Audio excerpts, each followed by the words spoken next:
প্রতিমন্ত্রী মহোদয়, টিকটকটা বেসিক্যালি চীন ভিত্তিক এবং বাকি দুটো প্ল্যাটফর্ম ইউএসএ ভিত্তিক। এটা তো সত্য না। টিকটক তো মানে টিকটক নামে কোনো প্ল্যাটফর্ম তো আমার জানা মতে মানে চীনে নাই, ওখানে ভিন্ন একটা নাম আছে। আর টিকটকের তো মালিকানা তো আমরা যেটুকু ওপেন প্ল্যাটফর্মে ডেটা পাই, আপনার সূত্র কি যে টিকটক চায়না কোম্পানি? তাদের মালিকানা প্ল্যাটফর্ম না, আমাকে সূত্রটা দিলে আমার জানা নাই। এবং ভারতেও টিকটক নিষিদ্ধ। আমি জানতে চাচ্ছি যে আপনি যে বললেন, দাবি করলেন যে টিকটক চীনের কোম্পানি, আপনার কাছে কোনো নির্ভরযোগ্য সূত্র আছে? জি, আমরা বিভিন্ন সময় অনলাইন প্ল্যাটফর্মে আপনি আমাকে দেন। আপনি যদি নির্ভরযোগ্য সূত্র আমাকে না দেন তাহলে তো আমি এটা গ্রহণ করতে পারবো না। আচ্ছা, আমার প্রশ্নটা অন্য জায়গায়, মানে এই যে আমি জানি যে টিকটক চাইনিজ কোম্পানি না।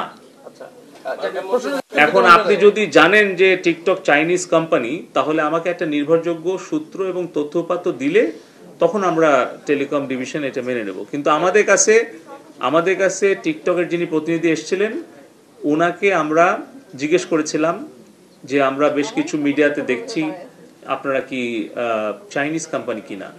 উনি বলে গিয়েছেন যে ওনারা চাইনিজ কোম্পানি না, ওনাদের operation, management, data, everything separate করা, সেটা ইউএস, সিঙ্গাপুর এরকম জায়গা। আর ওনাদের কোম্পানি কোথায় রেজিস্টার্ড বা কোথায় ওনাদের ধরেন কোম্পানি রিটার্ন দেয়, এটা তো আসলে আমরা জিজ্ঞেস করতে পারি না। কিন্তু উনি দায়িত্ব নিয়ে বলে গেছেন যে টিকটক চাইনিজ কোম্পানি না।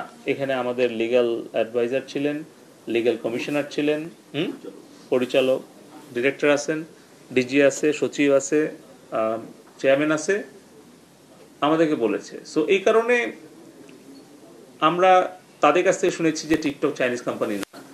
আপনার কাছে যদি কোনো অথেন্টিক সোর্স থাকে যে টিকটক চাইনিজ কোম্পানি, আপনি দিলে আমরা আবার তাদের কাছে একটা ইমেল পাঠাবো।